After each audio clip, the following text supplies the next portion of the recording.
esse nosso primeiro dia com o professor Carlos Molion, Girassol Agrícola, que separou esse momento para a gente falar sobre um tema fundamental dentro do agro e num momento crucial para o produtor rural, que é clima. E antes da gente dar início, antes da gente seguir, é importante a gente lembrar que quando a gente fala de clima, nós estamos falando de cenários, de tendências, de possibilidades. E as análises que serão apresentadas aqui nessa sequência de live, elas refletem, claro, a uma leitura técnica e a experiência profissional do nosso convidado. Já eu vou apresentar para vocês. Nós, da Girassol Agrícola, estamos aqui com o papel de promover esse espaço que vem para trazer mais informação, mais diálogo, para que o produtor, para que o produtor possa somar essa visão, esse conhecimento ao que você tem de condições específicas aí da sua região, da sua... Então, antes da gente dar início, de assistirmos ao vídeo do professor e eu apresentar o professor Luiz Carlos Molion para vocês, eu convido para fazer a e dar as boas-vindas a vocês, o diretor comercial da Girassol Agrícola, Jonathan Costa. Boa noite, Jonathan. Boa noite, Rafa. Boa noite, professor Molion. Boa noite a todos que nos acompanham, até ingressando nessa live, né? Primeiro, eu queria dar as boas-vindas a todos aqui. Acho que para nós acho que é um momento importante, né? E acho que a Rafa trouxe bem. O nosso intuito aqui não é cravar nenhum cenário, não é a gente trazer o que a gente acredita. O nosso intuito aqui realmente é trazer informação, né, baseada em fundamentos técnicos, né, de quem e conhece e trabalha na área, para que a gente possa, né, de alguma forma, apoiar os nossos parceiros e clientes nessa tomada de decisão tão importante, né? A gente acaba fazendo bastante rodada, participa de muitos eventos, e a questão do El Niño, a questão da próxima safra, do plantio, de como vai ser essa safra, ela é o tema mais recorrente que a gente tem debatido nos nossos encontros, né? Então, entendendo isso, entendendo toda essa dúvida, essa seara que está em torno da questão do clima dessa próxima safra, né, a gente quis, de alguma forma, né, além de trazer os nossos produtos, mas também a gente quer trazer também, de alguma forma, algo que a gente possa apoiar os nossos clientes na tomada de decisão, né, trazendo informação. Né, a decisão que cada um vai tomar, o planejamento que cada um vai fazer, né, mas a gente trazer informação, eu acho que a gente traz, de alguma forma, um suporte nessa tomada de decisão. Né, o agro está no momento que a gente ter assertividade é crucial, né, e se a gente, de alguma forma, puder apoiar, né, para que a gente tenha uma boa safra no próximo ano, eu acho que esse é o nosso intuito. Então, eu queria realmente dar as boas-vindas, aproveitem a live, aproveitem aí, porque a gente está falando aqui de uma região específica hoje, e a gente vai ter um momento depois que a gente vai poder tirar algumas dúvidas, vocês vão poder fazer perguntas também ao professor Molion, para que a gente possa realmente, de alguma forma, aí apoiá-los aí nessa tomada de decisão futura. Tá joia? Obrigado, Rafa, e sejam todos bem-vindos aí, uma boa live a todos. Perfeito, Jonathan, muito obrigada. Pessoal, mais uma vez, sejam bem-vindos, muita gente chegando aqui na nossa live, estamos muito felizes em receber. Para conduzir essa análise, nós temos a honra de receber o professor Luiz Carlos Molion, que já está aqui com a gente, geofísico, pesquisador, com mais de 50 anos de experiência. E antes dele se apresentar e a gente ter o nosso bate-papo aqui ao vivo, nós vamos dar sequência acompanhando um vídeo preparado pelo professor e voltamos em breve aqui para a nossa conversa.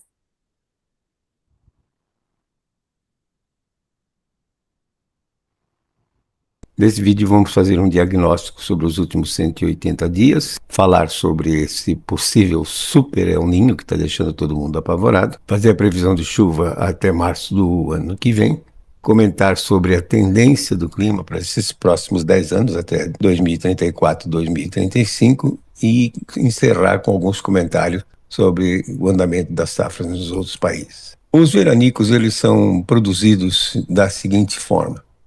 As frentes frias saem dos Estados Unidos, passam pelo Atlântico quando ele está quente, se carregam de umidade, entram na África, produzem tempestades e essas disparam perturbações ondulatórias que seguem para o norte da América do Sul. Muitas tempestades aqui, o ar sobe, deixa toda a umidade, se desloca para cima do Brasil e desce seco, produzindo um sistema de alta pressão e inibindo chuva temporariamente. Esses veranicos podem durar, às vezes, 3 a 5 semanas. Nós não sabemos quando começa, sabemos identificar quando estamos nele e não sabemos quando termina. O mapa à esquerda mostra a situação da chuva pelo percentual da média. As regiões em marrom são as que tiveram chuvas abaixo da média, enquanto as regiões em verde foram as que tiveram chuvas acima da média. No caso do oeste do Mato Grosso, nós temos então praticamente na média, choveu entre 75% e 125% da média. No gráfico ao lado, a curva mais bem comportada é a climatologia, o que a gente esperava que chovesse, e a curva mais acidentada é a que na realidade choveu. A área em marrom representa uma redução de chuva. Note que a área é muito pequena. A gente esperava 540 milímetros, choveu 500, portanto está muito próximo da média, uma redução pequena de 7%. E no gráfico de baixo vocês veem as barrinhas, os totais diários, desde 18 de janeiro até 16 de julho. Vocês notam que as chuvas foram intermitentes, realmente não foram chuvas contínuas, e que diminuíram sensivelmente a partir de mais ou menos 20 de abril, já praticamente não choveu mais. Eu acho que isso vai ser mais frequente, ou seja, cortar a chuva já em abril vai ser mais frequente nesses próximos anos. Depois vamos discutir isso. E aqui fica um exemplo do que ocorre, né? Entra uma frente fria e ela organiza as tempestades representadas aqui por essas manchas vermelhas, tempestades severas como essa que aparece aqui em lilás. O El Niño será um super El Niño? Não existe super El Niño, mas estão falando por aí e isso está causando um problema sério, porque o produtor fica com receio de plantar para não perder pela possível seca que os El Niños em geral produzem no norte, nordeste e centro-oeste. O comerciante não vende e as fábricas também não faturam e causam problema sério em toda a cadeia do agronegócio. Entre América do Sul e Austrália nós temos cerca de 70 boias fixas, algumas com instrumentos que vão até 1.000 metros de profundidade. A região melhor para nós seria o Ninho 3, que é o que se correlaciona melhor com as nossas chuvas. Mas o que chega aqui no Brasil, na mídia, é o Ninho 3.4, feito pelos americanos. E previsões como essa, por exemplo, feita pelo Centro de Previsão Climática americano, liberada agora no dia 9 de julho, mostra a probabilidade de se ter um El Niño, representado aqui pela barra vermelha. O que eles fazem, eles usam um modelo de clima, fazem a previsão mês a mês, depois faz uma média de 3 meses. Junho, julho, agosto, centrado em julho, aí vão deslizando julho, agosto, setembro, centrado em agosto e assim por diante. Assustou todo mundo, porque na realidade eles colocaram, por exemplo, para julho, 100% de probabilidade de se ter um El Niño. E vai até o final do ano, no início do ano que vem, para ligeiramente decrescendo no final dessa previsão feita com esses modelos. Quero chamar a atenção para o fato de que esta barra representa a probabilidade de as águas ficarem meio grau acima do normal, porque na realidade cada barra em si ela é composta de várias previsões. Por exemplo, se nós pegarmos outubro, novembro e dezembro, essa barra é constituída de 3% de probabilidade que se tenha um El Niño moderado, entre 1 grau e meio, 16% de probabilidade que se tenha um El Niño forte, entre 1,5 grau e 2, e, pasmem vocês, 81% de probabilidade de se ter um El Niño que seja superior a 2 graus, como foi o caso de 2015, 2016 e de 97 e 98. Então a barra como um todo, embora ela pareça com 100%, e se engana muito, na realidade a probabilidade de se ter um El Niño superior a 2 graus centígrados é apenas 81%, e que é, na realidade, bastante intenso. Porém, tem que lembrar o seguinte, que isso aí é resultado de modelos de clima. E os modelos de clima são péssimos. Eles não conseguem, por exemplo, parametrizar o ciclo hidrológico, não conseguem resolver o ciclo hidrológico, o modelo não sabe produzir nuvens e chuva, nem próximo do que a natureza faz. E, portanto, se eles não nos dão uma previsão de chuva que seja confiável, para nós não serve para nada, porque a chuva é a variável mais importante na região tropical. Mas o que é o El Niño? O El Niño é apenas água quente. Mas quem mexe com a distribuição da nossa chuva, produzindo excesso de chuva no sul, sudeste e secas no norte, nordeste e partes do centro-oeste, é a atmosfera. Vocês estão vendo aqui um mapa que simula a variação da pressão atmosférica, pegando dois centros de referência, um no norte da Austrália, representado pela cidade de Darwin, e outro no Pacífico Central, representado por Tahiti, nas Polinésias Francesas. Esse sistema ele funciona da seguinte maneira: os negativos seriam pressões baixas e os positivos seriam pressões altas. Quando a pressão sobe em cima da Austrália, ela desce em cima de Tahiti e sobe também em cima da Amazônia, Nordeste e Centro-Oeste. Quando a pressão baixa lá, ela sobe em cima de Tahiti e baixa também em cima do Norte, Nordeste e Centro-Oeste, e a gente tem um ano chuvoso com pressão baixa. Com pressão alta tem um ano mais seco. Então, essa gangorra barométrica, ela é medida por um índice chamado Índice de Oscilação Sul, que é basicamente a diferença da pressão entre Tahiti e Darwin. Se a pressão está baixa em Tahiti e está alta em Darwin, o índice é negativo e muitas vezes esse índice negativo coincide com a situação de El Niño. Se acontece o contrário, o índice é positivo e está ligado a situações de Laninha. Normalmente a pressão é alta aqui na região do Pacífico Central e baixa na região próximo da Austrália e da Indonésia. Os ventos então sopram da América do Sul em direção à Austrália, vão arrastando a água por atrito e vai acumulando a água nesta região do norte da Austrália e Indonésia. Muitas vezes o nível do mar chega a ficar 50 centímetros acima do que fica aqui na América do Sul. E esse acúmulo de água tenta pressionar as camadas inferiores do Pacífico, como se você fosse, por exemplo, comprimir uma mola entre dois dedos. E ela escapa, e quando ela escapa, ela libera toda aquela energia que você usou para comprimir essa mola. Então, esse peso dessa água vai tentar comprimir as camadas inferiores rebatem e expulsam a água quente na forma de uma onda subsuperficial, muitas vezes vai até 150 metros de profundidade, e vocês estão vendo aqui uma onda de água quente chegando aqui ao continente sul-americano. Mas queria que vocês notassem, guardassem na cabeça, olha aqui, nessa região, na retaguarda da água quente, já temos águas frias. Quando a gente olha a superfície do oceano, a gente vê isso, anomalias em amarelo e vermelho são positivas, e anomalias em azul são negativas. Muito quente, 2 a 3 graus próximo da América do Sul, do Ninho 1, 2, se estendendo porque a água vem, como vocês viram naquela onda, ela bate no continente sul-americano e, como isso é um obstáculo, ela tende a aflorar. Como o vento está soprando da América do Sul em direção à Austrália, então ela estica essa água quente pelo Pacífico, mas próximo da Indonésia e da Austrália está um pouco mais frio do que o normal. Então pode estar acontecendo. A gente vê nesse outro mapa, que agora pega de 6 de julho a 11 de julho, onde se vê no Ninho 3 uma região que está aquecida, entre 1 grau e meio, aqui próximo da costa, Ninho 1, 2, mais aquecidas, 2 a 3 graus, e na região que os americanos monitoram e preveem, fazem a previsão, da ordem de 1 grau. Mas olhem que coisa fantástica está acontecendo. O transporte de calor pela corrente oceânica Kuroshio, tem esse nome em japonês, porque o Japão que está aqui se beneficia muito desse transporte de água quente, porque torna o clima do Japão mais ameno, mais suave. No Atlântico também existe uma corrente chamada corrente do Golfo.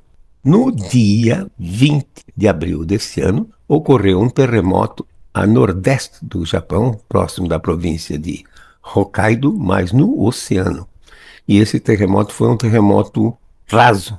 Ele ocorreu a 10 quilômetros de profundidade. Muitos terremotos ocorrem entre 20 e 50 quilômetros de profundidade. Os terremotos rasos, eles tendem a liberar muita energia, e essa energia criou uma onda interna no oceano subsuperficial que espalhou água quente contra a América do Norte. Valparaíso, no Chile, por exemplo, registrou água quente, e vocês notem que a água quente chegou até o continente antártico. Então, na realidade, nós não temos um El Niño. A animação que vocês viram é porque a onda sai daqui e vai até a América do Sul. E como as boias fixas estão colocadas aqui próximo da região equatorial, dá a impressão que é uma onda de El Niño, mas na realidade não é. Essa onda foi gerada pela energia liberada pelo terremoto e não tem nada a ver com El Niño. Por isso, muitos pesquisadores acharam estranho a rapidez com que as águas aumentaram sua temperatura.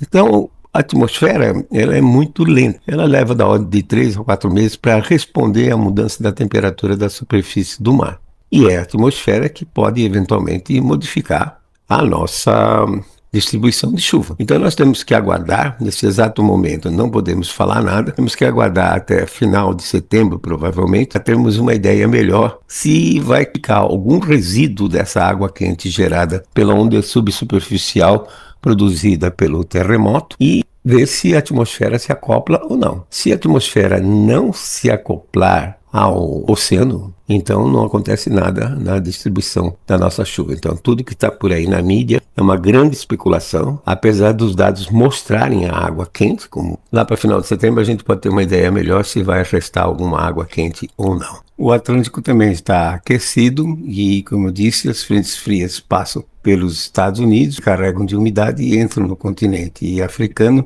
produzem tempestades. Essas geram perturbações ondulatórias que vêm nesta época do ano produzir chuva no Amapá, em Roraima, Venezuela e Colômbia, e o ar subindo lá desce em cima de todo o centro-oeste, que fica então na sua estação seca. Previsão de clima. Missão impossível. Ninguém consegue prever clima no mundo só se tivesse bola de cristal. Nós não usamos modelos, como eu disse, modelos não produzem uma previsão de chuva que seja confiável. Usam um método antigo chamado similaridade, que consiste em avaliar como está o clima global atual, 2025, 2026, e ir para trás selecionar um ano cujo clima global esteve semelhante a esse que nós estamos vivendo. E o ano selecionado também foi o ano 2007, para representar o ano 2026.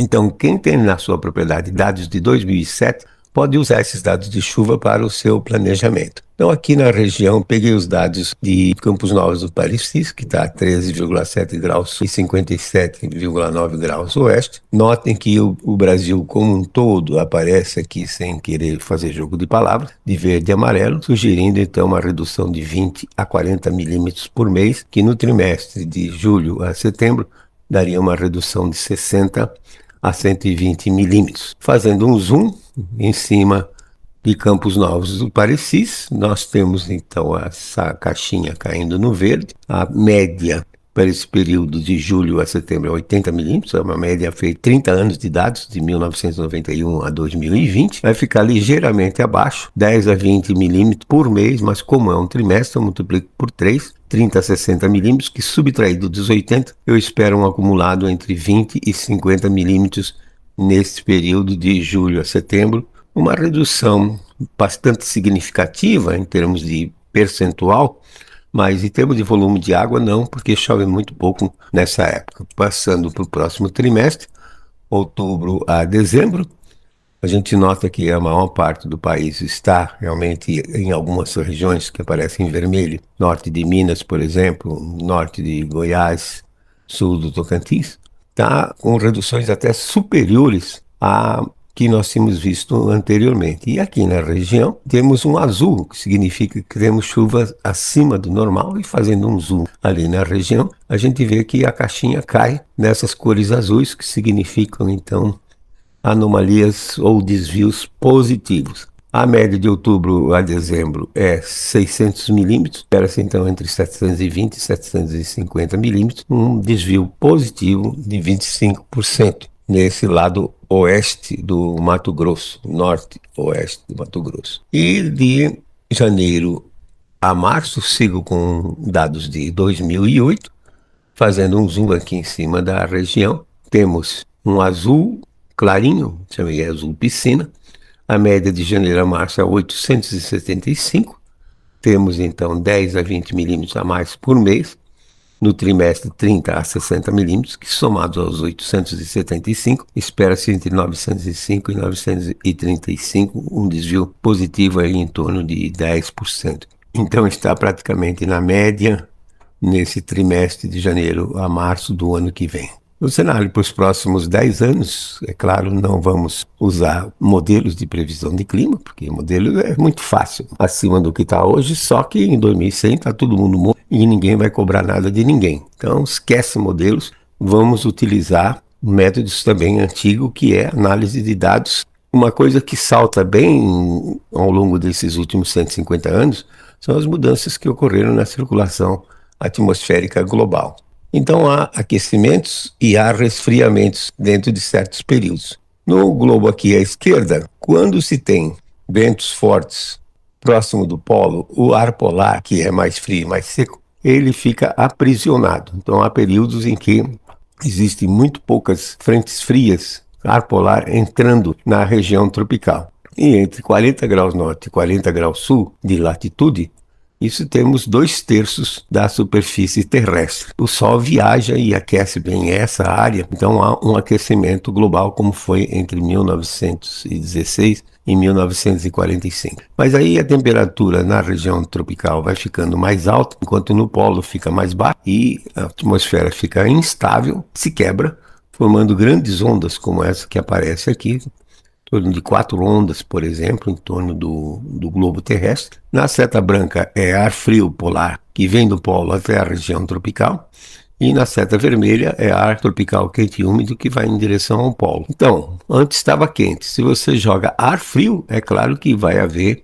um resfriamento global, como foi entre 1946 e 1975, e que eu estou prevendo que vai se repetir agora, já começando em 2006. Lembra-se que antes falavam de aquecimento global, até cerca de 2005, depois a temperatura permaneceu estável e começou a cair, aí mudaram de aquecimento global para mudanças climáticas. Então, na realidade, vai haver um ligeiro resfriamento em função de ter maior troca de massas de ar polar, chegando então até a região tropical. E chamou muito a minha atenção esse gráfico feito pelo cientista russo George Van Gengen, em que ele analisou pacientemente esses períodos em que havia pouca troca de massa de ar polar na região tropical e períodos que havia maior troca de massas de ar polar. Então vamos ver, por exemplo, esse período de 1916 a 1945, muito pouca troca de massa de ar polar.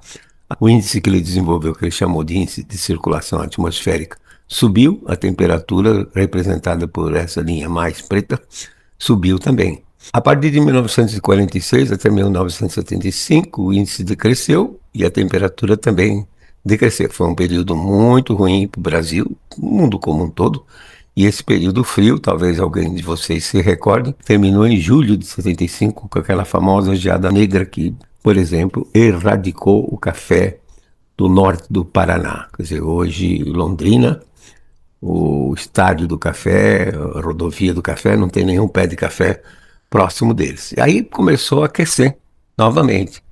De 76 a 2005, houve um aquecimento natural, esse aquecimento que estão dizendo que é culpa do homem, mas houve um aquecimento natural porque deixou de haver trocas de massa de ar polar semelhante ao que ocorreu entre 1916 e 1945. Então, como ele não tem nada a ver com isso, é apenas uma variação normal. Vocês veem que é um ciclo de cerca de 60 anos, 30 anos aquecendo, 30 anos resfriando. Se nesses últimos 30 anos aqueceu, e muitas vezes a atmosfera fica travada num modo como esse, que já estamos praticamente há 150 anos, e se ele persistir por mais 100, 200 anos, é claro que eu espero que esses próximos anos haja um resfriamento global entre 2006 e 2035. E qual vai ser o impacto desse resfriamento? Para os países fora da região tropical, isso é muito ruim. Estados Unidos, China, Europa, Argentina, sul do Brasil, até o sul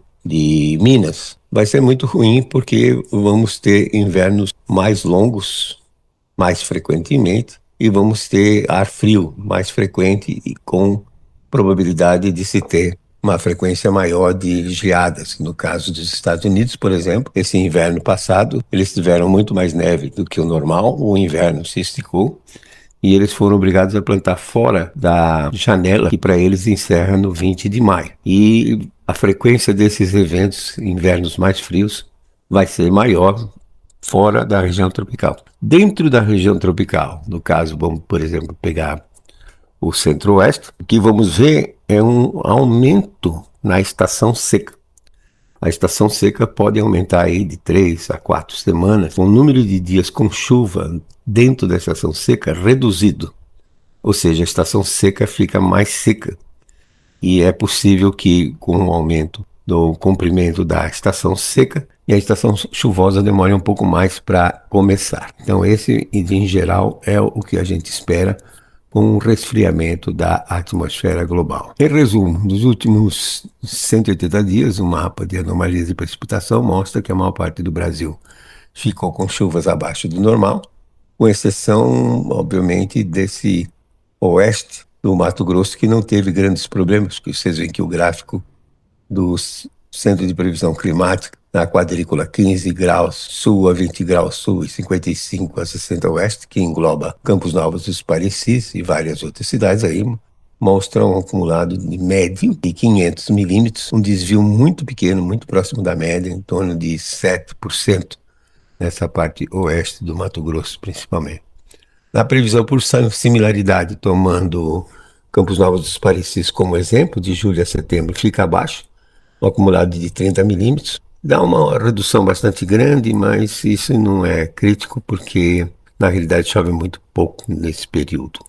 Mas de outubro a dezembro fica acima da média, acumulado de 730 milímetros, 750 milímetros, em torno de 25% acima do normal. Janeiro a março fica na média, acumulado em torno de 930, 950 milímetros, que daria aí uns 10% de desvio positivo. Acho que abaixo da média fica março, com um possível veranico, e acima da média, abril. Quer dizer, chove bem em janeiro e fevereiro, dá uma baixada em março, e depois volta a chover em abril, e a partir de maio para de chover. O Centro de Previsão Climática indica a probabilidade de 100% de se ter um El Niño a partir desse mês de julho, mantendo-se até abril de 2027. Lembrar que o fenômeno é chamado de ENOS, El Niño Oscilação Sul, e é composto por duas partes: o oceano, que é o El Niño propriamente dito, e a atmosfera, que é aquela oscilação do campo da pressão atmosférica. E como é a atmosfera que interfere na nossa chuva, né, mudança da circulação atmosférica, se a atmosfera não se acoplar ao oceano, a água quente, por enquanto só temos águas quentes, resultado da ação do terremoto que ocorreu no Japão no dia 20 de abril passado. O índice que mede essa diferença de temperatura está negativo, sugerindo que estaríamos dentro de um El Niño, mas as outras variáveis, como o vento, por exemplo, continua soprando da América do Sul em direção à Austrália, e esse abaixamento de pressão é devido ao fato de que passou vários ciclones extratropicais, ou seja, sistemas de baixa pressão, por cima de Tahiti, enquanto o norte da Austrália e Indonésia está com uma pressão ligeiramente mais alta. Mas o índice não é apropriado para uma semana, para um mês. A gente tem que ver dentro do contexto de pelo menos 90 dias. Predominam as frentes frias que têm entrado pelo sul do país, às vezes produz algum chuvisco, e no hemisfério norte, aquelas frentes frias que passam pelo Atlântico, que está, como vocês viram, mais aquecido, produzem chuva acima da média na região do norte da América do Sul, notadamente Amapá, Roraima e, é claro, Venezuela e Colômbia. Aqui está o exemplo de uma frente fria que pode entrar, às vezes aparece que ela não é contínua, mas vocês podem ver que tem continuidade e, nesse caso aqui, provocou chuviscos na região do oeste do Mato Grosso. E essa é uma situação típica que nós vamos ter de outubro próximo. E lembrar que estamos num período de trocas de massas de ar polar, portanto vamos ter massas de ar polar subindo, como essa em maio de 2022, que foi bastante intensa e chegou até a Amazônia, provocando frio na sua retaguarda, mas no caso de vocês não há problema de geadas. No caso do Mato Grosso do Sul, as temperaturas podem cair, e a gente fala sempre em plantas, né? Mas tem que lembrar que os animais de corte também sofrem com isso, que o boi fica no pasto e fica submetido a temperaturas baixas e pode acabar morrendo de frio, de hipotermia. A seca no oeste dos Estados Unidos, agora as chuvas tinham voltado, mas infelizmente tarde, fez com que perdessem 44% do trigo do inverno e 32% dos cultivos de trigo foram abandonados. É o segundo maior nesses últimos 100 anos. Desde 1930 aconteceram 2 vezes e esse foi o segundo maior. As temperaturas de 1 a 4 graus acima da média no centro-leste do Corn Belt têm causado alguns problemas e chuvas também abaixo da média no oeste do Corn Belt. Mas o cultivo de milho nos Estados Unidos está com 68% em boas e ótimas condições, mas tem 32% que está em condições mais ou menos para péssimas. A soja está com 65% de boas condições e ótimas condições, mas 35% estão mais ou menos em péssimas condições, e o algodão também, novamente, está com problemas, com apenas 44% em boas condições e 56% mais ou menos para pior. Falam muito em eventos extremos serem causados pelo homem, mas os eventos extremos eles sempre ocorreram tendo o clima global frio ou quente. E o que nós precisamos atualmente, com uma população grande, é planejamento e adaptação. Vou citar alguns poucos exemplos para vocês sentirem que esses eventos sempre ocorreram. Então, aqui em cima, no quadro à direita, a pior cheia de São Paulo foi no dia 29 de janeiro de 1929.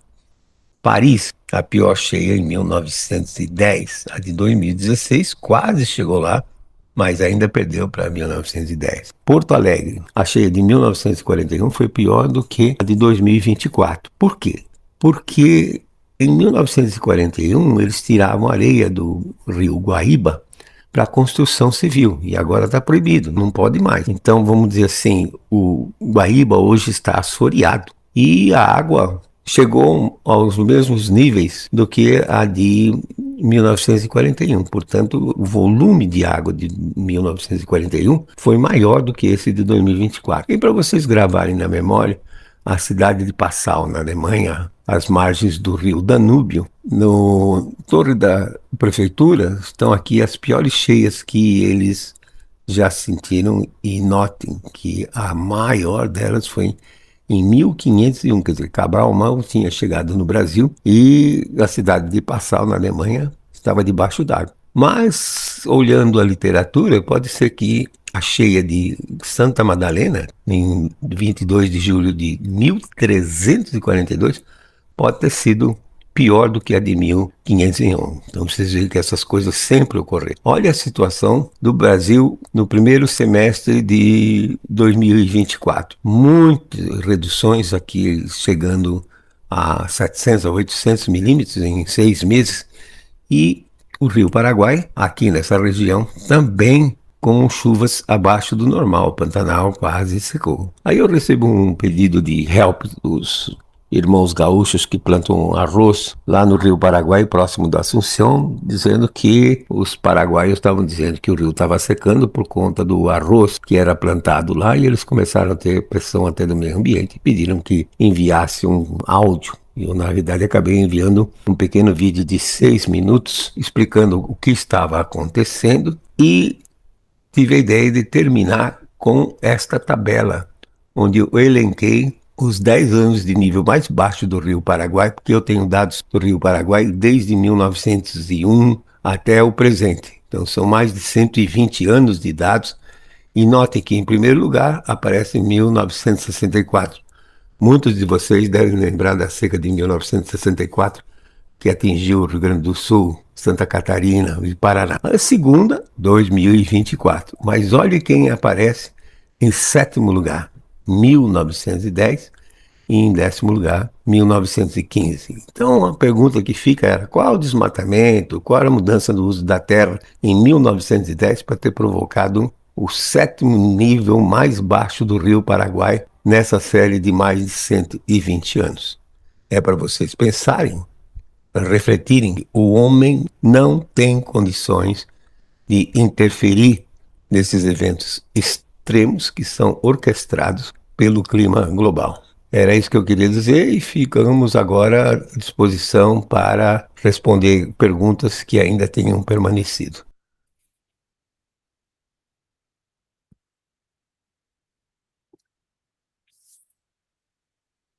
Muito bem, estamos de volta depois de assistirmos esse vídeo do professor Molion.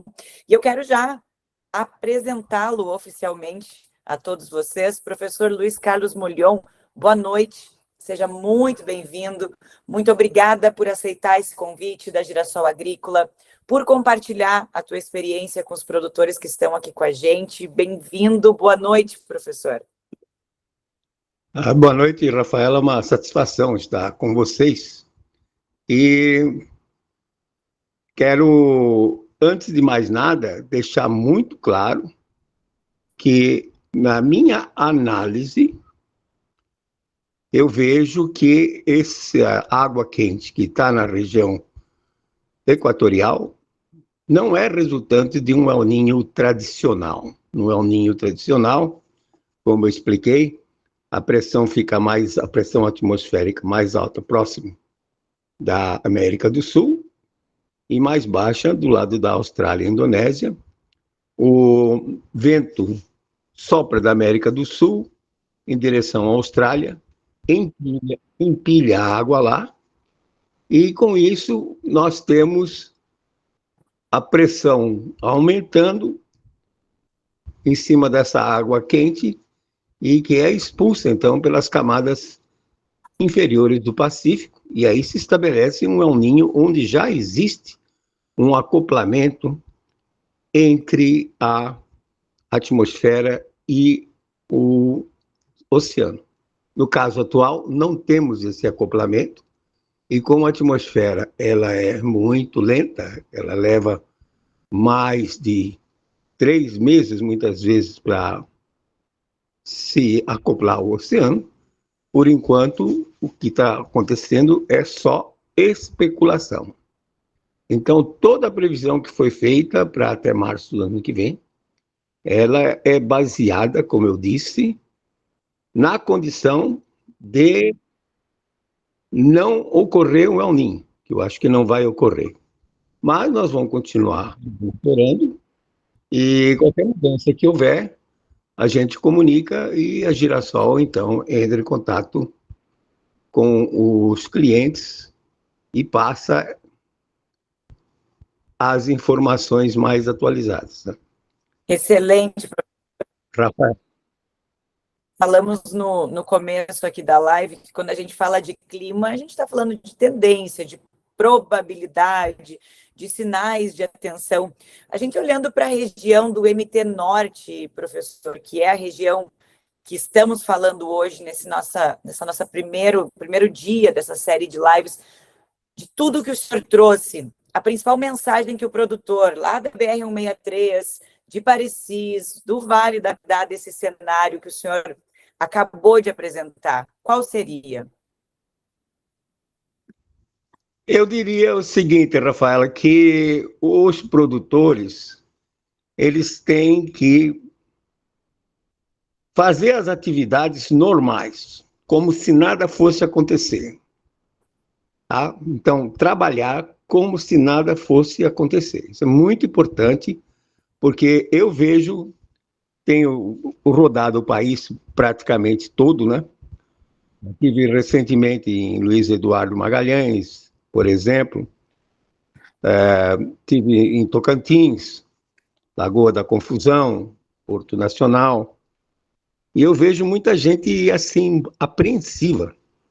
O pessoal não está querendo ter produtor que chegou para mim e disse: não vou plantar. Não vou plantar porque vai dar essa seca aí. Mas lembre-se que isso é especulação. E que pode existir por detrás disso uma arquitetização aí de trabalhar o agro brasileiro. E o agro brasileiro, ele incomoda muito. Nós produzimos bem. A nossa soja, por exemplo, tem um teor de proteína bem melhor do que a americana. Nós produzimos bem, produzimos barato, e isso incomoda muito as pessoas. Então, a mensagem que tenho é que, claro, estou um pouco apreensivo, não tanto com o lado oeste do Mato Grosso, mas com o lado leste do Mato Grosso, e como nós vamos falar nessas próximas, essa parte mais central do Tocantins, de Goiás e até o oeste da Bahia, porque é possível que haja um atraso na estação chuvosa, e outubro, novembro e dezembro sejam meses nessas regiões com chuvas um pouco abaixo do esperado. Mas acho que para o oeste e norte de Mato Grosso, acho que não há problema nenhum. Então, a mensagem para o produtor é: continue trabalhando como se nada fosse acontecer. Ok? Ok, professor. Eu não sei se o senhor pode abrir a câmera para a gente te enxergar, que para mim está parecendo como... Estou tentando mexer aqui no botão errado. Talvez o senhor tenha dado sem querer, para que a gente possa lhe ver Agora aqui. Como é que eu volto para isso aqui? Deixa eu ver. Como é que eu volto? Um segundinho, deixa eu ver se eu tenho alguma forma de ativar aqui para o senhor, ou se a equipe pode nos ajudar.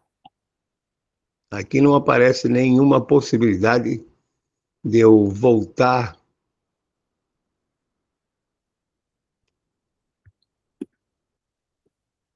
Vamos ver aqui. Não tem problema, professor. Vamos seguindo aqui. Não. A nossa equipe tenta apoiar o senhor também para a gente abrir a câmera, fica bem tranquilo. O senhor está falando bastante, professor, e é importante deixar claro sobre continuar trabalhando, apesar do cenário que se tem, da leitura que se tem com relação ao clima. E aí, quando a gente se coloca no lugar do produtor, que tem tanta tomada de decisão para fazer, do momento que acorda ao momento que vai dormir, como que ele pode transformar essa leitura, que é uma leitura de tendência, em um planejamento? Porque entendi que ele não vai tratar isso como uma certeza, ele vai continuar trabalhando, mas e o planejamento dele? Porque a gente está num momento muito decisivo agora do agro e muito importante para o produtor ter essa leitura assertiva do clima, apesar de difícil. Como que ele pode trabalhar com isso, professor?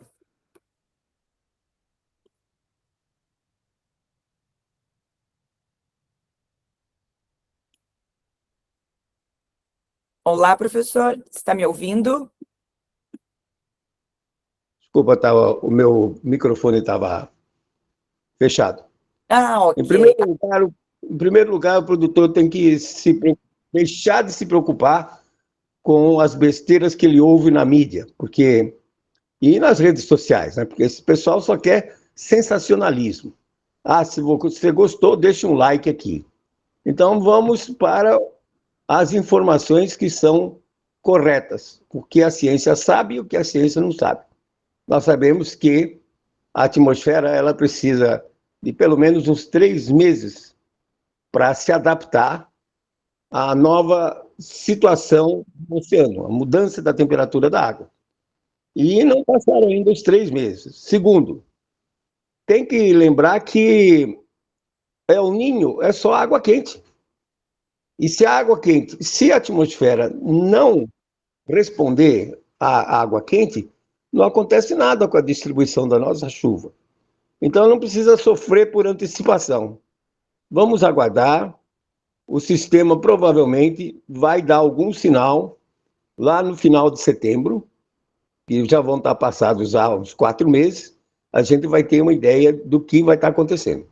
Vamos acompanhar também o que está acontecendo nos Estados Unidos, né, em termos de clima, né, na China, e os dados estão disponíveis na internet. Mas eu vejo muito sensacionalismo nisso, muito, muito.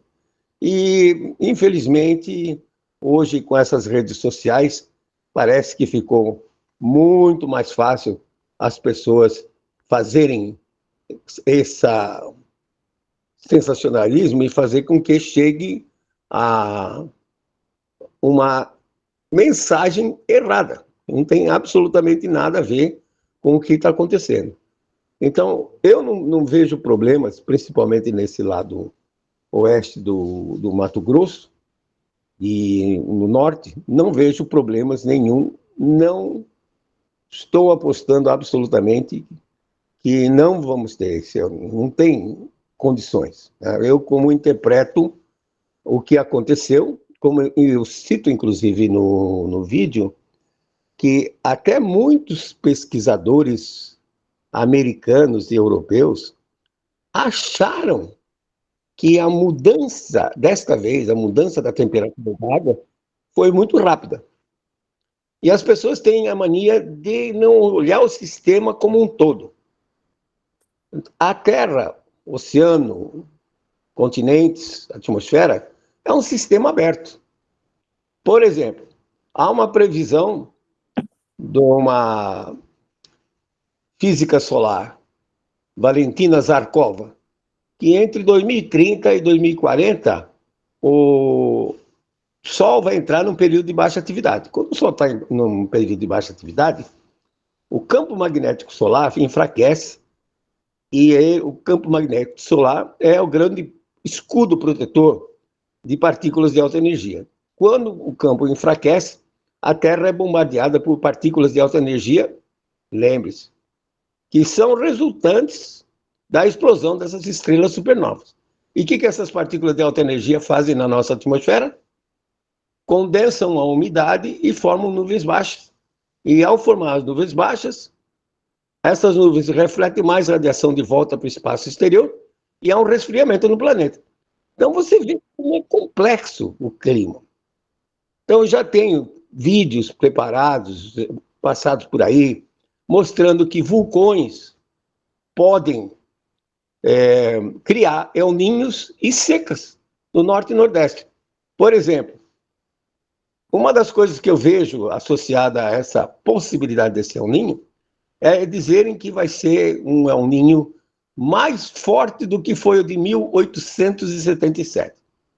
Primeiro, nem se media a temperatura da superfície do oceano regularmente. Só algumas expedições. Muito poucos navios passavam por ali. Então, isso é besteira. Segundo, que, na realidade, a grande seca de 1877, que matou mais de 500 mil de nordestinos, que fez com que Dom Pedro II tomasse a decisão de pegar nordestinos e levar para a Amazônia para trabalharem na extração do látex da borracha, os tais soldados da borracha, foi resultante, essa seca foi resultante da erupção do vulcão Cotopaxi, aqui na Cordilheira dos Andes, no Equador. Não tem nada a ver. Depois, essa erupção vulcânica gerou um El Niño, como todas as erupções vulcânicas geram El Niño. Por exemplo, 63, a erupção do Monte Agung, lá em Java, gerou El Niño, 63, 64. Mais recentemente, a erupção do vulcão El Chichón, no México, em março, abril de 1982, gerou um El Niño muito forte em 83. Agora, em 91, a erupção do vulcão Monte Pinatubo, nas Filipinas, também gerou as secas de 92, 93. Então, é um sistema muito complexo que depende de muitos fatores. Por exemplo, se acontecer uma grande erupção vulcânica daqui para outubro, pode esquecer tudo que eu falei. Pode esquecer, porque realmente vai interferir no clima. Então, as pessoas têm que entender a complexidade e têm que entender que o fenômeno não é só água quente. Eu estudei os casos desde 1950 para cá, em que a gente tem dados mais confiáveis. Em 65% dos casos ocorre o acoplamento da atmosfera. A grosso modo, né? 65% dos casos. Em 35% não acontece. Já teve água quente e, ao contrário, choveu até bem em outras regiões que, eventualmente, poderiam ter seca e regiões que poderiam ter chuva não tiveram. Então, não tem nada a ver. Desculpa, eu quero só fazer um parênteses aqui, um gancho nisso que o senhor falou sobre ter tido chuva nessas regiões, porque a gente recebeu algumas perguntas aqui exatamente falando sobre esse ponto. O Gian, por exemplo, ele trouxe a seguinte pergunta: quais as previsões de chuva para a safra soja-milho no norte de Mato Grosso? E o que explica essas chuvas de junho e julho? E aproveito para agradecer a todos que estão mandando perguntas. Professor, nós temos muitas perguntas para responder. Vou pedir a gentileza do senhor de trazer de uma forma bem direta aqui para a gente conseguir atender as dúvidas dos nossos produtores rurais também. Essa dúvida do Gian, com relação a essas chuvas de junho e julho aqui na região norte do MT, o que explica isso, professor? Essas chuvas, elas estão associadas à entrada de frentes frias. Quando nós temos um abaixamento da pressão atmosférica na região equatorial, essas frentes frias, elas saem do Polo Sul, passam pelo sul, pela Argentina, pelo sul do Brasil, e sobem. E nós estamos, como eu mencionei, num período que está havendo maior troca de massas de ar polar. As pessoas devem sentir, ou estão sentindo, que as noites, por exemplo, estão mais frias. Mas as temperaturas estão altas durante o dia. É claro, porque se a atmosfera está mais seca neste período, eu acompanhando, usando os sistemas de radiosondagem, por exemplo, Brasília faz sondagem da atmosfera, solta o balãozinho que leva aí um termômetro, leva um medidor de pressão e de umidade do ar. Há uma semana atrás, a 3 quilômetros acima de Brasília, estava com 7% de umidade relativa. Então fica muito seco. Quando tem pouca umidade no ar, a radiação solar, o fluxo da radiação solar aumenta. Mas à noite você sente o ar polar que entrou na região. E nós estamos num período agora, precisamente nesse final de julho até a primeira semana de agosto, que, tanto sob o ponto de vista estatístico como sob o ponto de vista físico, é um período que pode ocorrer uma entrada de massa de ar polar muito intensa. Então essas massas sobem, o ar polar ele é frio e seco, e ele é mais pesado do que ar quente e úmido. Ele chega em regiões onde tem mais umidade, ele entra com uma cunha por debaixo do ar quente, levanta esse ar quente, a umidade que está no ar quente se condensa e produz chuvas. Mas não são chuvas intensas, como, por exemplo, acontece durante o verão. Em alguns lugares são chuviscos, né? Pequenas chuvas aí com totais de 5, menos de 10 milímetros por dia. Agora, pode ocorrer, claro, uma célula especificamente bem localizada em cima de uma propriedade e produzir muita chuva. Isso é possível. Mas, de maneira geral, essas chuvas que estão ocorrendo, elas estão ligadas a frentes frias, porque o polo está frio, a região tropical está mais aquecida, e essa diferença de temperatura faz com que essas massas de ar polar se desloquem. Muitas vezes elas sobem, por exemplo, pelo Pacífico. Então a gente não sente aqui. Acho que foi agora em maio, Santiago, no Chile, registrou a menor temperatura em 58 anos. Porque passou, a massa de ar polar subiu até a região equatorial, mas do lado de lá da cordilheira. Quando ela entra do lado de cá, pela bacia do Rio Paraguai ou bacia do Rio Paraná, ela sobe e muitas vezes chega até a Amazônia, como eu mostrei aí uma imagem de satélite de maio de 2022, que foi a entrada de uma massa de ar polar bastante intensa, que no sul de Minas, por exemplo, teve localidades que tiveram 30% a 40% de perda do café, em função da geada. Então, nós estamos num período em que está havendo muita diferença de temperatura. Sim, lembrei também que a estação de Vostok, na Antártica, ela teve esse outubro passado, o outubro mais frio desde que ela foi aberta em 1957.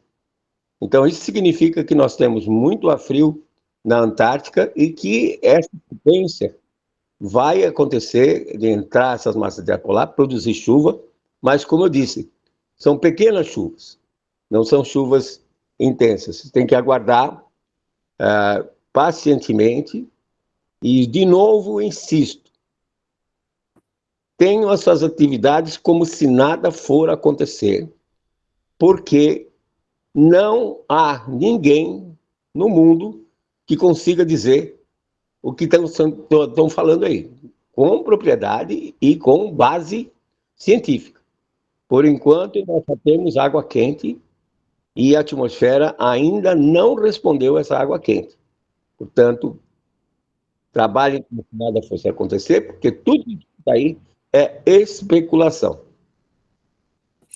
Professor, nós É. temos um produtor aqui que também mandou uma pergunta para nós, está aqui online nos acompanhando, o Pércio Luiz, perguntou o seguinte: para a região leste do Mato Grosso, poderemos ter veranicos em dezembro ou janeiro? E as chuvas podem finalizar mais cedo que o normal, que seria final de abril? Eu acho que sim. Bom, pela minha previsão, como eu disse, eu estou fazendo a previsão como se nada fosse acontecer. Pela minha previsão, no leste do Mato Grosso, pegando partes aí do Tocantins e de Goiás, ficam chuvas abaixo do normal. Outubro, razoavelmente seco.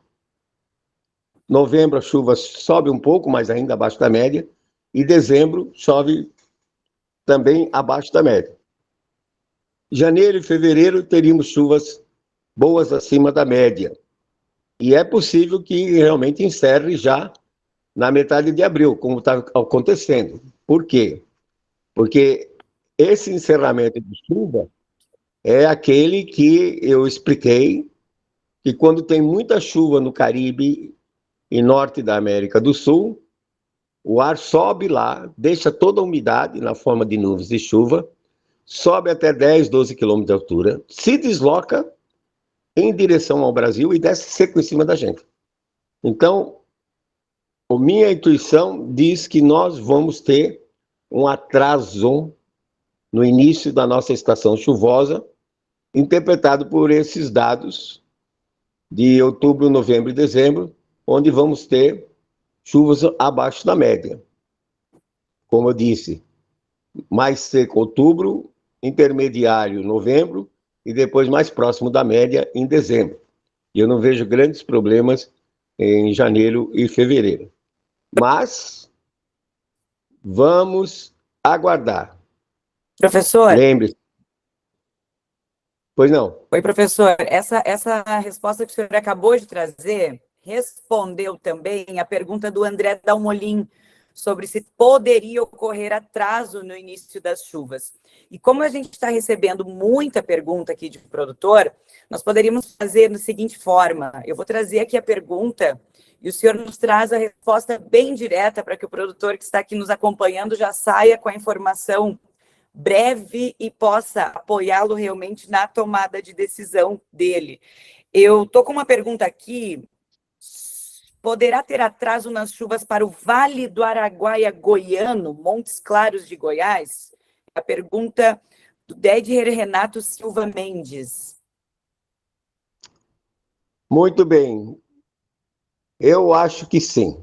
No caso específico que nós temos nesse ano, eu acho que toda essa parte do leste do Mato Grosso, pegando Goiás, pegando Tocantins, Mato Piba como um todo, as pessoas têm que lembrar que nós vamos ter mais 2 apresentações, uma amanhã à noite e a outra no dia seguinte à noite também, que são específicas para essas regiões.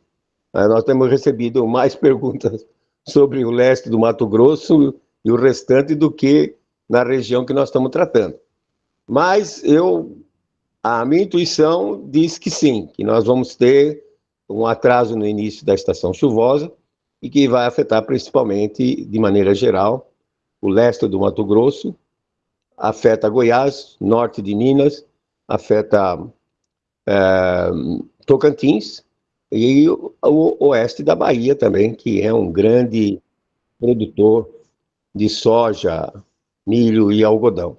E queria sugerir, Rafaela, que deixe no site da Girassol esse vídeo disponível, porque as pessoas que não puderam comparecer vão ter acesso a esses vídeos e ver com calma, com tranquilidade, olhar os mapas, que, por exemplo, eu peguei Campos Novos de Parecis como referência para explicar como o sistema funciona.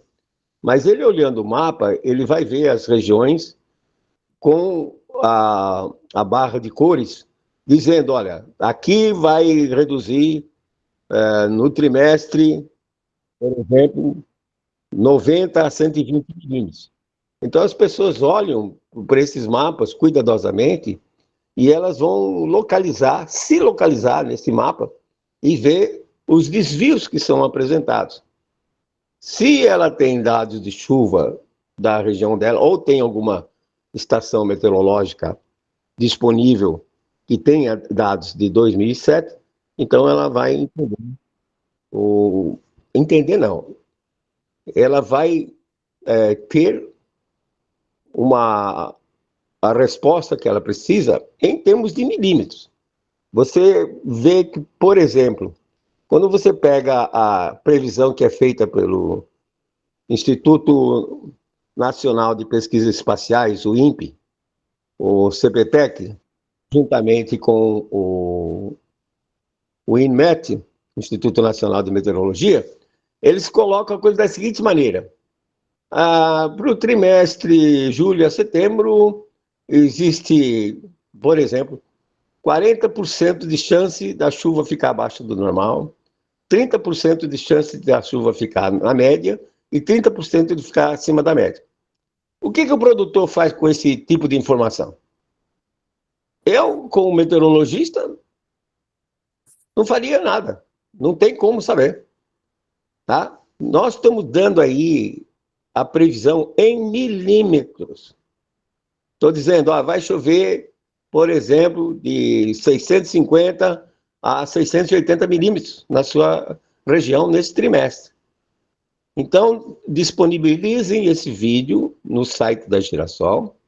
As pessoas que estão presentes ainda, estão nos ouvindo, elas vão, tendo um tempinho disponível, elas vão baixar esse vídeo, vão se localizar nos mapas e ver o total de chuva que é aguardado, ou se é abaixo da média, em milímetros. Não é probabilidade, é em milímetros. Mas, como eu disse, é previsão e eu estou partindo do princípio que não vai acontecer nada De novo, a água quente que está ali não é um El Niño convencional, não é um El Niño tradicional, não tem nem cara de El Niño de 2015, 2016, 97 e 98. A água quente que está ali foi gerada pelo terremoto que ocorreu no nordeste do Japão, que foi um terremoto forte, 7,5 graus na escala Richter, e ele ocorreu muito próximo da superfície, a 10 quilômetros de profundidade apenas. Quando o terremoto é profundo, 50, 60 quilômetros de profundidade, muito pouca energia chega na superfície, ou seja, chega no fundo do mar.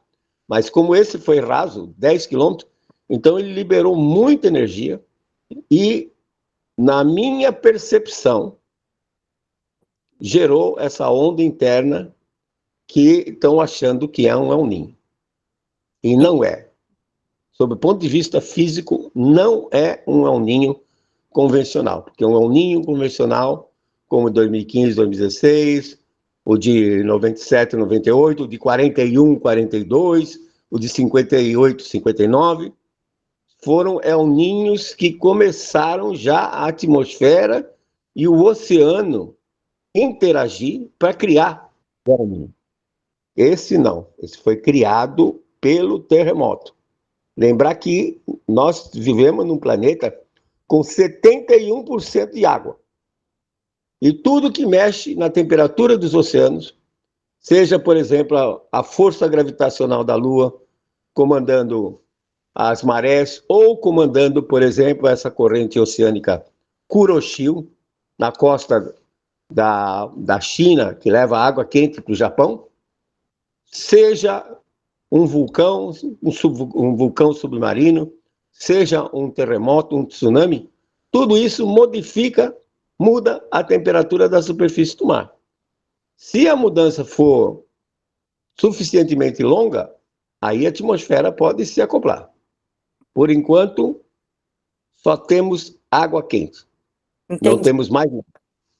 Entendi, professor. O pessoal tem feito algumas perguntas aqui, bem diretas, com relação a alguns meses específicos do ano, em função da tomada de decisão que os produtores têm que ter. E uma delas é a seguinte: se as chuvas de julho podem antecipar ou tornar mais regular o início das chuvas, especificamente em Campo Novo. Vai depender vai depender da região que está. Essa parte oeste do país, pegando aí oeste do Mato Grosso, oeste do Mato Grosso do Sul, Rondônia, essa parte é mais favorecida por essa entrada de massas de ar polar, frentes frias, que vão gerar, então, uma cobertura de nuvem que vai produzir um chuvisco, tá? Mas não vai ser muita chuva, não. Porque a massa de ar, como eu disse, ela tende a subir ou pela calha do Rio Paraná, mas muitas vezes sobe pela calha do Paraguai e vai para o leste, o oeste da Amazônia, pegando, então, o oeste do país. É possível que se tenha, mas lembrar que o lado leste do Mato Grosso e até praticamente a costa do Atlântico, pegando aí a Bahia também, na minha concepção, vai ter um atraso no início da estação chuvosa.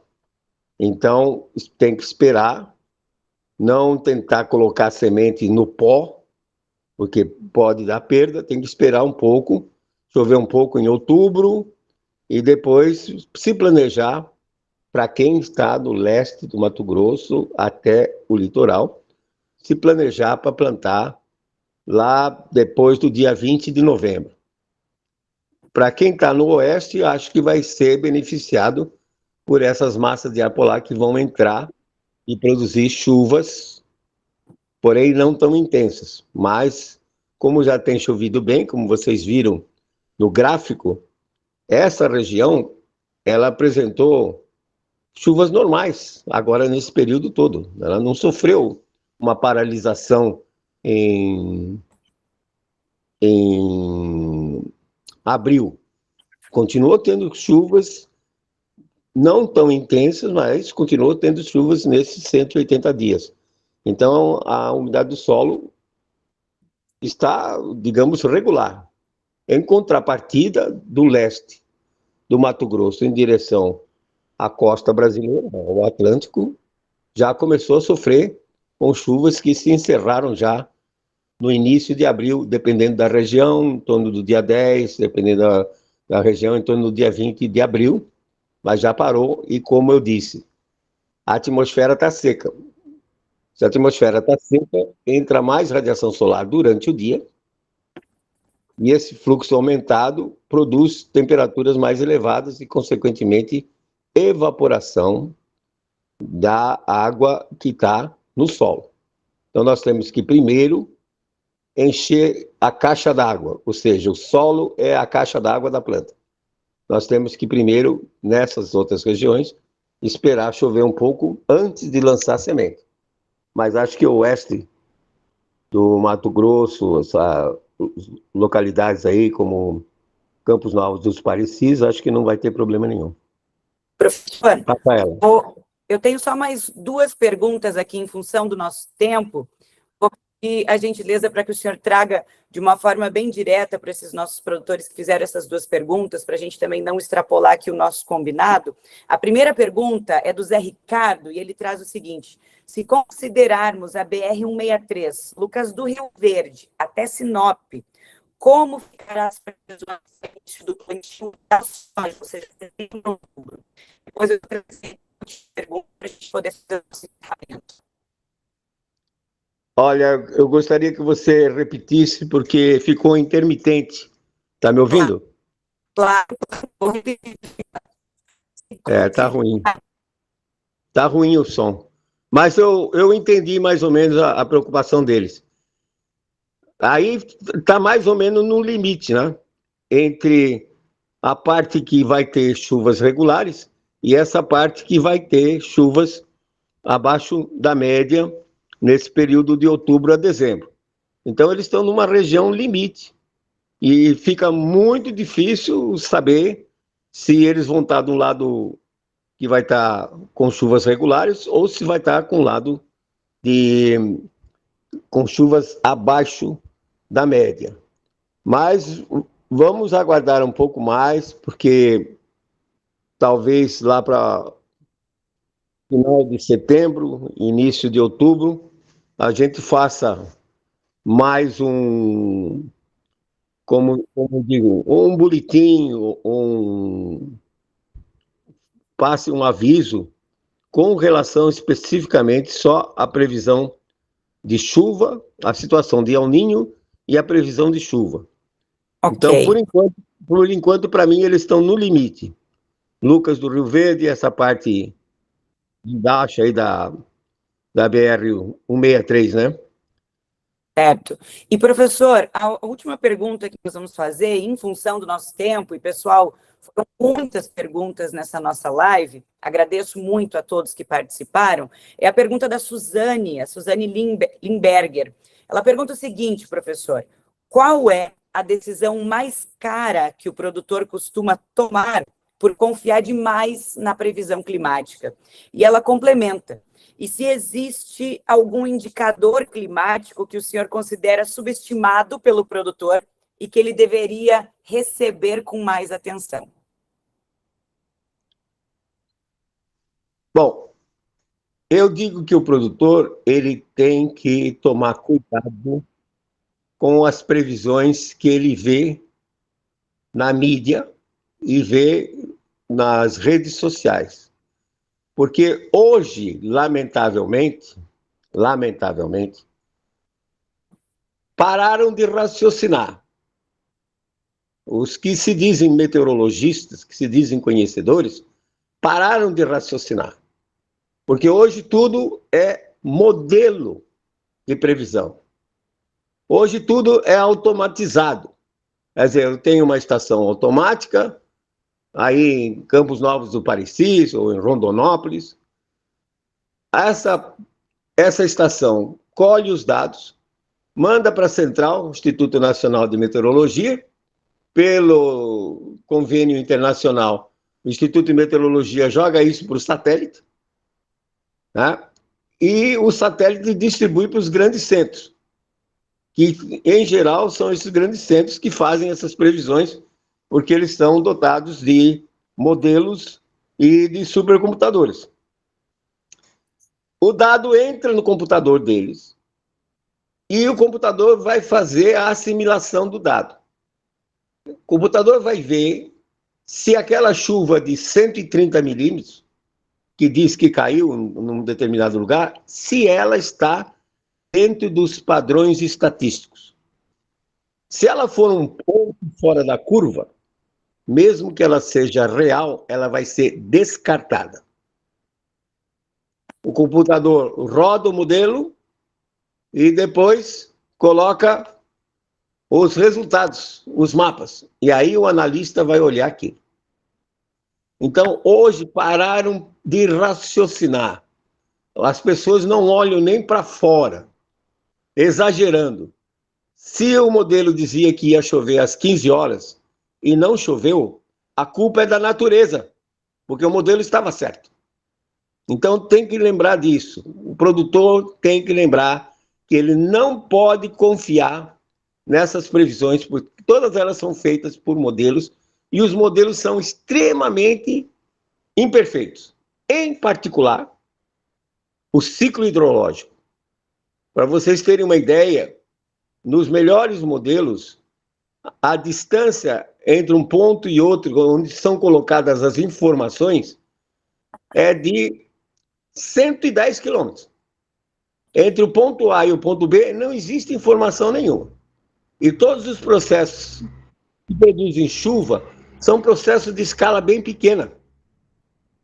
Uma nuvem, por exemplo, do tipo cumulonimbus, dessa que cresce como se fosse assim um cilindro, se ela tiver um 10 quilômetros de diâmetro equivalente, 10 quilômetros de diâmetro equivalente, veja que a distância entre os pontos de grade do modelo é 110 quilômetros. Se tiver uma nuvenzinha que seja 10% da grade do modelo, o modelo não vai saber que ela está lá. O modelo não vai criar aquela nuvem. Essa nuvem, se ela chegar a uma espessura de 10 quilômetros, ela vai ter um volume de 800 quilômetros cúbicos e produzir uma chuva de 30 milímetros. Como o modelo não está vendo que ela existe, o modelo vai dizer que não choveu nada. E a chuva está lá, real, presente. Então, o conselho é esse.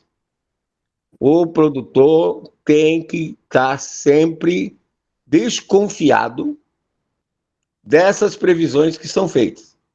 E lembrar que os modelos, o calcanhar de Aquiles dos modelos é exatamente a variável que é mais importante para nós na região tropical, que é a chuva. Se o modelo não consegue, isso é qualquer país, qualquer modelo, é uma limitação dos processos físicos que se pode parametrizar no modelo. Se o modelo não nos dá uma previsão de chuva confiável, então seus resultados não servem para nada. E o produtor tem que se convencer disso. Eu fiz uma menção às imagens de satélite. Se alguém tiver interessado, eu posso mandar um tutorial de como você entra no site da NASA e baixa essas imagens a cada 10 minutos. A cada 10 minutos, você vê o Brasil, assim, em primeiro plano. A cada 10 minutos tem uma imagem nova. Esse site da NASA, ele já anima as imagens. Então, se você animar 72 imagens, vezes 10 minutos, são 720 minutos, isso é 12 horas, isso é meio-dia. Você está vendo como a atmosfera está se comportando. Você está vendo a frente fria passar lá pelo Rio Grande do Sul, e subindo, e chegando até o Mato Grosso. E você vê o desenvolvimento das tempestades. E você pode tomar a decisão. Muito melhor do que um modelo. Nós chamamos isso tecnicamente de nowcasting. Ou seja, prevê o agora. Porque a diferença de tempo de uma imagem para outra é 10 minutos. Você só tem 10 minutos de atraso. Near real time, é próximo do tempo real. E você está vendo o que está acontecendo, você decide se vai colocar a máquina em campo, se vai pulverizar, em função daquilo que você está vendo. Não é uma previsão, é um monitoramento, mas como é um monitoramento muito próximo, ele serve para você olhar, analisar como os sistemas estão se desenvolvendo, como eles estão se deslocando, e você toma uma decisão muito mais acertada do que o modelo. Pode ter certeza disso. Então, o produtor, respondendo a pergunta aí da Suzana, né? Respondendo a pergunta da Suzana, desconfie das previsões, porque modelos são ruins no que se refere à chuva. Previsão de chuva não é confiável. E, de novo, insisto, trabalhem como se nada fosse acontecer. Porque, nesse momento, a atmosfera ainda não está acoplada ao oceano. Eles têm, assim, umas maneiras de falar as coisas para induzir as pessoas a interpretarem errado. Por exemplo, a história é que agora as anomalias do vento estão de oeste. O que é uma anomalia está de oeste? Então a pessoa interpreta que o vento já mudou e, portanto, temos um El Niño em curso. É o seguinte, a média, por exemplo, do vento é 10 metros por segundo. Tá? E o que estão observando é 8 metros por segundo. Então, se eu subtraio 8 de 10, vai dar um número negativo. Aí eles dizem, anomalia de oeste, induzindo o indivíduo a interpretar a coisa de maneira errada. Os ventos continuam normais, eu monitoro diariamente o que está acontecendo no Pacífico, que tem outro satélite em cima do Pacífico, que também envia imagens a cada 10 minutos. Os ventos estão normais, soprando da América do Sul em direção à Austrália, como se não tivesse absolutamente nada acontecido. A atmosfera não está dando nem atenção para essa água ligeiramente quente que está aí. Então, as condições estão normais, a formação de nuvens de chuva está normal, está acima do Equador, no hemisfério norte, como a gente espera que ocorra. Não tem nada, olhando para as imagens, não tem absolutamente nada que diga que vai acontecer um El Niño. Portanto, o produtor tem que trabalhar como se nada fosse acontecer, e um pouco mais para frente nós vamos poder dizer alguma coisa mais certa, porque hoje não existe ninguém no mundo que possa dizer, até o próprio site americano, do Centro de Previsão Climática, ele coloca o boletim, lá no meio tem uma frasezinha que ninguém lê, porque não interessa, não é alarmista. Diz, olha, cuidado, porque não há absolutamente certeza de que, mesmo tendo El Niño, haja impacto na chuva. Você vê? Então, está uma frasezinha lá, no meio. Ninguém lê isso. Ninguém lê. Então, Suzana, diga para tomarem cuidado. Não acredite em previsão de chuva feita por modelo, principalmente os modelos de clima. Previsão a curto prazo, 24 horas, 48, ainda se salva, mas erra na quantidade. O modelo é bom para, digamos assim, pegar a dinâmica do sistema, como as frentes frias, as massas de ar polar estão se deslocando, mas ele erra sempre na quantidade. Vou citar um exemplo que ficou clássico aí, o jogo do Palmeiras e do Remo, lá em Belém, a previsão era 10 milímetros de chuva e caiu 80. Alagou o campo e não conseguiram secar o campo, houve um atraso de 3 horas no jogo. Então você vê que até para futebol é importante levar isso em consideração. Então, não acredite em previsão que aparece na mídia. Não acredite, porque não existe a confiabilidade que nós gostaríamos que acontecesse. E, por favor, senhores produtores, trabalhem como se nada fosse acontecer. Professor, okay? Muito obrigada. Deixa eu lembrar a todos que nós temos um link para responderem a nossa pesquisa de satisfação da live no chat, é muito importante. E, principalmente, pessoal, amanhã, no mesmo horário, 20 horas de Brasília, nós temos mais uma live com o professor Molion, especialmente olhando para as regiões MT Sul, Goiás, MS e Minas Gerais. E na quinta-feira, nós temos para a região Mato Piba.